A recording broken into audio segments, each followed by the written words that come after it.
ايه ازيكم يا زميكسات، عاملين ايه؟ ان شاء الله بتكونوا خير.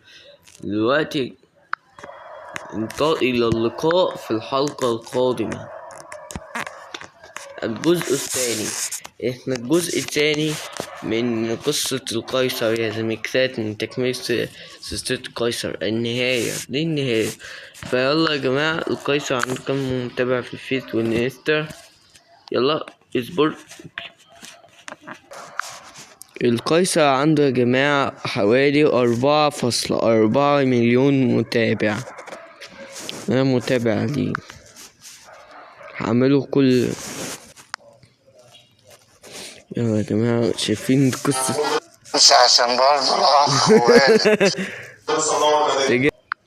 يلا نشوف يا جماعة. يلا يا جماعة نشوف يا جماعة، القيصر عنده كم متابع عند الانستجرام.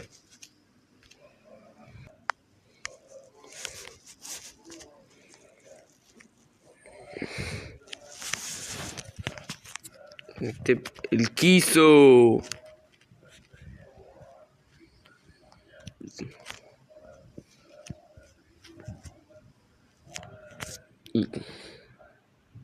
انا هاكل القيصر واشرب من دمه، يكفيني. انا عارف ان انا عمه، وربي لو محدش لمه. الشورجية الباردة. وانت من الشورجية، انصحك مش تتفرج على الفيديو. لو انت شوارجي، وانت من الشوارجية ما تفرجش. ممكن هقتلك لو انت شوارجية. انا قاتل، انا بكره الشوارجية.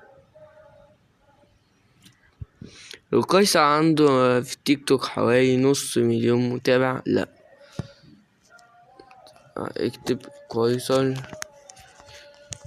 الصفحة الأصلية.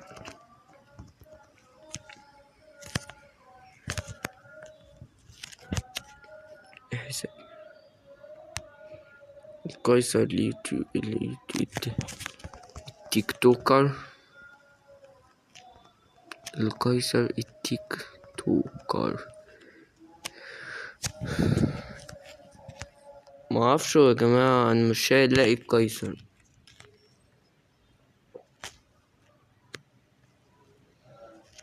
المهم يا جماعة، شايف تجيب؟ بص اهو، لقيت مين؟ اشرف. ليه تشتري شيبسي من بره مع انك بتلات بطاطسات بس هخليك تعمل اجمد شيبسي عندك في البيت؟ اجمل جامد. خلاص يا جماعة، انا كده عملت اللي عليا، وقلت يا جماعة كده قصة القيصر يا جماعة. فالمهم ان القيصر ده اتشهر قوي والناس كلها بتحبه. فياريت يا جماعة ندعمه بلايك وسبسكرايب، ونوصله لغاية 50 مليون، ويتحدى الشوارجية. بس هو القيصر ده عمر شاور، بس شاور ده مجنون. شاور ده مجنون، القيصر خلاه مجنون.